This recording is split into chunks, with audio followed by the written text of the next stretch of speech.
physics is going to be one where if you enable it, so the physics rollout, we have the option for enabling allowing the object to become physics-based, meaning that it'll have gravity applied to it. You can enable it. If you enable it, you have the option to say, is it enabled on awake? For instance, if I say no to this, what I'm actually saying is the object has physics, but it takes something else to make it actually move.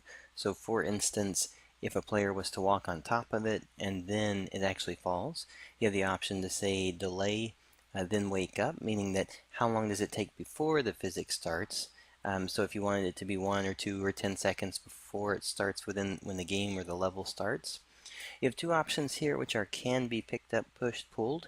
These, if you want this object to be available to a player tile, then you have to make sure that these are actually available. Now, these come at a button click so that for instance, for a player, the player would walk up to the object and push a button to pick up, to push, or to pull a particular tile.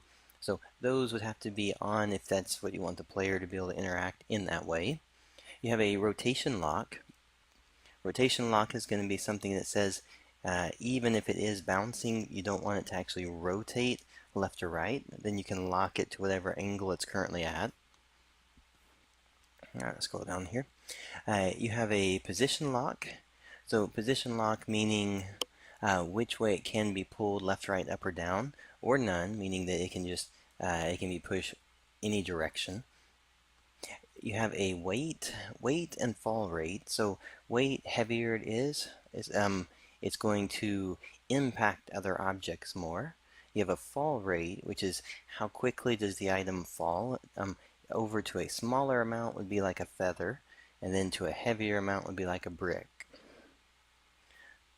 Alright, then you also have the option for enabling, and these are actually, eventually this will probably be in a different rollout, but currently all gravity type elements are pulled into this one spot.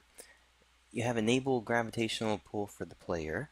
So if you have this, is actually going to allow the player to kind of simulate jumping onto it like the Earth, and then the player is going to be able to walk around it.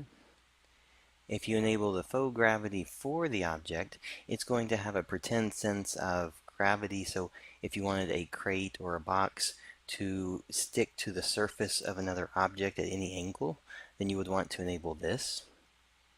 The faux gravity has a few options in terms of distance. It's going to send a check if you enable it. It's going to be looking below it to see at what distance it's going to try to connect to another surface.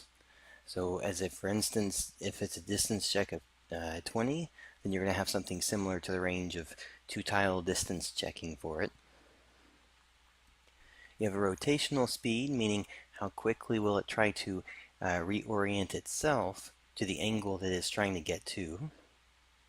You have buoyancy. Buoyancy is going to be a simulated water effect. So if you enable buoyancy, you're actually trying to say that you want something to be at a level. So if this was at a level on the water surface and you'd want it to be able to bounce up and down inside of water, then you can actually enable it to say the start height being the height wherever it's placed, and then the spring amount is how much will it actually go up and down when the player is on it and then steps off of it.